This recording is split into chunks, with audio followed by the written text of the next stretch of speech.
He stole 40 feet of my ancestral land, so I evicted 120 families from theirs. I'm Thomas Whitehorse, 47, living in Amherst County, Virginia. Tuesday morning, my fence is gone. Cedar posts my grandfather set in 1964 moved 40 feet onto my property. I walk the new line Connor Ashford staked, and 3.2 acres are gone. Then I see the stumps. 6 ginseng trees, 60 years old, $8,400 of mature rootstock.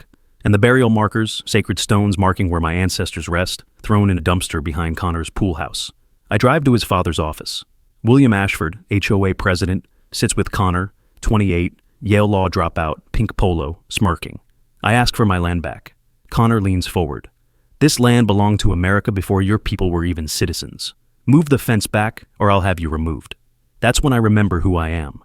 I'm Chief Thomas Whitehorse, elected tribal chief of the Monacan Indian Nation, 2,200 members, sovereign authority on treaty land. I pull the master lease agreement from my truck, 1960 original. Their entire subdivision, 120 homes, built on a 99-year lease from the tribe, expiring 2059. Page 47, Section 12C. Desecration of sacred sites equals automatic termination. Connor just triggered it. I call my tribal attorney, then the FBI. Native American Graves Protection Act makes excavating burial markers a federal felony. 5 years prison, $250,000 fine.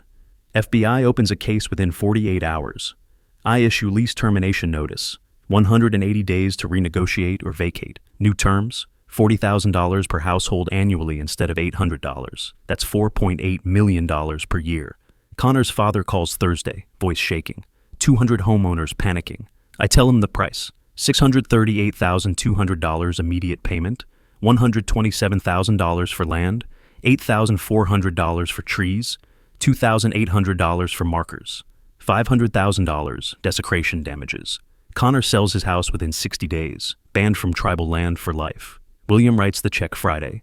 The FBI charges Connor anyway. The tribe keeps the old lease rate for 119 families, but adds conditions. $2 million to our cultural center over 5 years. I get veto power on land changes within 500 feet. Mandatory land acknowledgement ceremony that I preside over. Connor's house sells at 30% loss, $180,000 below market. Law license suspended. I use the $638,200 to build the Monacan Cultural Center, named after my great-grandfather, who planted those trees in 1964 on land his ancestors held for 12,000 years. The fence is back. The markers restored. Connor learned you can't evict the people who were never guests. Ever had someone tell you to go back where you came from on your ancestral land? Share your story below.